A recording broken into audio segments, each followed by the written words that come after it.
CBSE Max 10th Tamil 6th lesson triangle lesson ஒரு important lesson இல்லைமா 6.3ல question number 1 subdivision 4 so என்ன question இது similar triangles தான் இல்லையா அதுதான் question சரியா ஸோ என்னென்ன MNL இன்னொன்று PQR ஸோ நமக்கு 3 criteria இருக்குது என்னென்ன criteria இருக்குது AAA SSS SAS ஸோ இதில் நமக்கு எது மேட்ச் ஆகும் அப்படின்னு நம்ம ஃபஸ்ட்டு ஐடென்டிஃபை பண்ணிக்கிட்டா பெட்டர் ஓகே ஸோ இதில் ஒரு ஆங்கிள் இருக்குது பாருங்கள் 70 இங்கேயும் 70 அதுக்கப்புறம் சைட்ஸ் பார்த்தீங்கன்னா 2 சைட் இருக்குது அப்போ நம்ம எந்த க்ரைட்டீரியா யூஸ் பண்ணணும் SAS சரியா ஏன்னா 3 ஆங்கிள் இல்லை 3 சைடு இல்லை 2 சைடு இருக்குது ஒரு ஆங்கிள் இருக்குது ஸோ இந்த க்ரைட்டீரியாவை யூஸ் பண்ணி நம்ம வந்து இது சிமிலர் ட்ரையாங்கிள்ஸாக இல்லையான்னு சொல்லலாம் சரியாம்மா ஓகே சி ஃபர்ஸ்ட் வந்து எது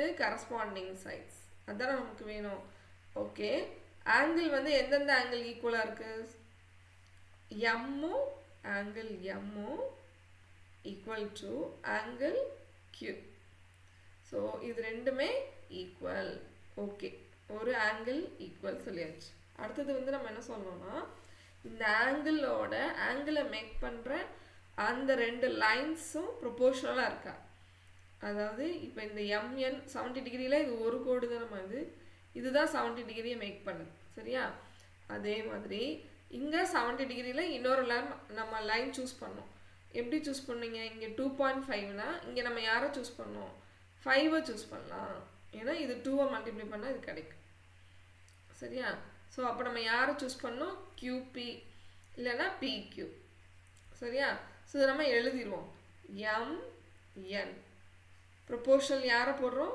QP PQன்னு எழுதினாலும் தப்பு இல்லை சரியா ஓகே ஸோ நம்ம QPன்னு போட்டணும் ஓ சரிம்மா எது போட்டாலும் ஓகே ஸோ இது வந்து 2.5 இது வந்து எவ்வளோமா வருது 5 இது கேன்சல் பண்ணால் நமக்கு என்ன வந்துருச்சு 1/2 ஓகே சரி இதோட முடிஞ்சிருச்சா சம்ம இல்லை இப்போது 70 டிகிரியை மேக் பண்ணுற இன்னொரு சைடு சரியா அந்த ஆங்கிளோட சைடு அதுதான் ரொம்ப முக்கியம் இப்போ இன்னொரு சைடு வந்து என்ன தெரியுமா ML இல்லைன்னா LM வச்சுப்போம் சரியா நம்ம ML எதுனாலும் வச்சுக்கோங்க ஒன்றும் பிரச்சனை இல்லை ML அது வந்து எவ்வளோ வந்திருக்கு 5 ஸோ 5 2ஆல் மல்டிப்ளை பண்ணால் 10 ஸோ அப்போ இது எந்த சைடுமா இது தானே ஸோ இதுதானே 70 டிகிரியை மேக் பண்ணுற இன்னொரு சைடு கரெக்டாக பாருங்கள் ஒன்று வந்து 70யோட இந்த சைடு இருக்குது ஓகே PQ இன்னொன்று வந்து QR ஸோ நம்ம கீழே வந்து QR அப்போ LM வந்து 5 கீழே வந்து நம்ம என்ன செய்யலாம் 10 ஸோ இது ரெண்டும் 1/2 ஓகே இப்போ நம்ம ஃபினிஷிங் பாருங்கள் எப்படி எழுத போகிறோம் நல்லா கவனிச்சுக்கோங்க நம்ம எப்படி கண்டுபிடிச்சோம் இந்த இதை எப்படி கண்டுபிடிச்சோன்னு உங்களுக்கு புரிஞ்சிச்சாமா நான் இந்த சைட்ஸை வந்து ஆர்டரில் எழுதலை கரெக்டாக மட்டும் எழுதியிருக்கேன் சரியா பட் நம்ம ஆர்டரை வந்து செக் பண்ணணும் ஸோ நம்ம இதை எப்படி எழுதணும் அப்படின்னா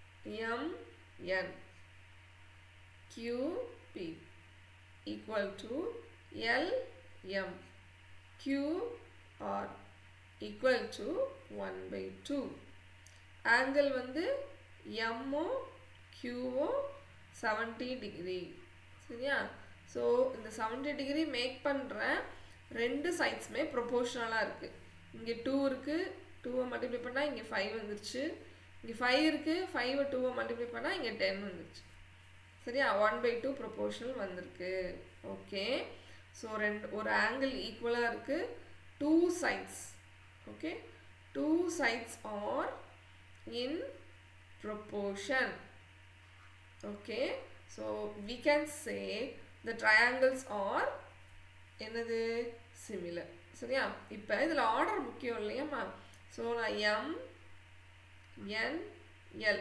ஃபஸ்ட்டு ஒன்று எழுதியாச்சு செகண்ட் ஒன்று எழுதுகிறப்ப தான் நமக்கு கன்ஃபியூஷன் வருது சரியா இருங்க இந்த ட்ரையாங்கிள்ஸ் எடுத்துக்கிறேன்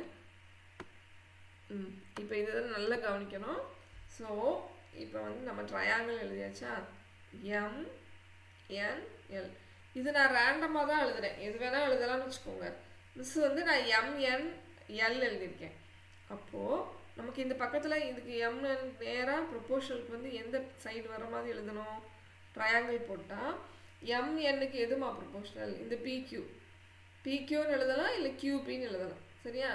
ஸோ இக்யூன்னு எழுதியிருக்கேன்னு வச்சுக்கோங்க, பிக்யூ. சரியா? நீங்கள் அப்படி தான் எழுதுவீங்க எப்படியோ. ஓகே, நம்ம அடுத்த சைடு எப்படி பார்க்குறேன், என்எல்.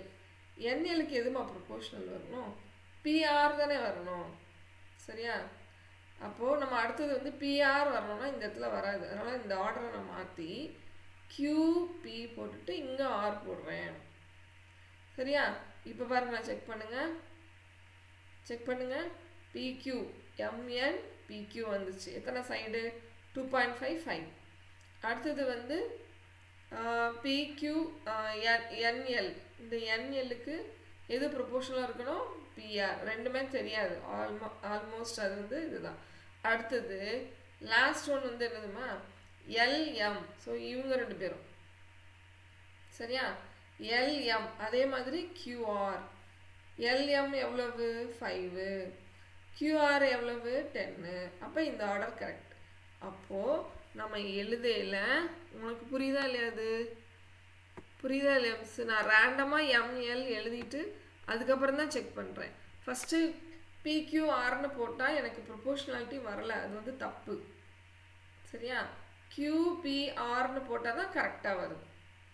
சரியா? ஆர்டர் செக் பண்ணல. So the triangles MNL similar to QPR. இது நம்ம எப்படி செக் பண்ணாமல் புரியுதா? இந்த சைடு இருக்கணும், இந்த என்எல்லும் இந்த பிஆரும் இருக்கணும், இந்த லாஸ்ட் எம்எல்லும் கியூஆரும் இருக்கணும். இந்த 3 சைட்ஸுமே நம்ம எழுதுகிற இந்த இதில் கரெக்டாக இருக்கணும். சரியா? ப்ரொபோஷனல் ஆட்டோமேட்டிக்காக வரும். சரியாம்மா? ஸோ சம் புரிஞ்சிருக்கோன்னு நினைக்கிறேன். வீடியோ பார்த்துட்டு திருப்பி செய்யுங்க. 2 triangles are proportional. இதில் வந்து நம்ம என்ன ப்ராப்பர்ட்டி யூஸ் பண்ணியிருக்கோம், பை SAS. ஸோ இதை வந்து இங்கே எழுதிடணும், by SAS criteria we can say these 2 triangles are similar. சரியாம்மா? ஸோ இங்கே வந்து ஆங்கிள் வந்து எங்கேம்மா இருக்குது நமக்கு, ஃபஸ்ட்டு இந்த ஆங்கிள் வந்து கியூவில் இருக்குது 70, இங்கே வந்து எம்மில் இருக்குது. ஸோ நம்ம அதை கூட இங்கே யூஸ் பண்ணிக்கலாம். ஃபஸ்ட்டு நம்ம இங்கே எம் யூஸ் பண்ணால் கண்டிப்பாக அதுக்கு நேராக என்ன தான் இருக்கணும், கியூ தான் இருக்கணும். Okay, so very good. இந்த ஐடியா இன்னும் பெட்டராக இருக்குல்ல. ஸோ ஒரு ஆங்கிள் இருக்கிறனால, எம் இருக்கிறனால அதுக்கு நேராக நம்ம எந்த ஆங்கிள் எழுதுகிறோம், கியூ எழுதுகிறோம். ஸோ அப்போ நமக்கு கரெக்டாக வந்துடும். Okay, thank you students.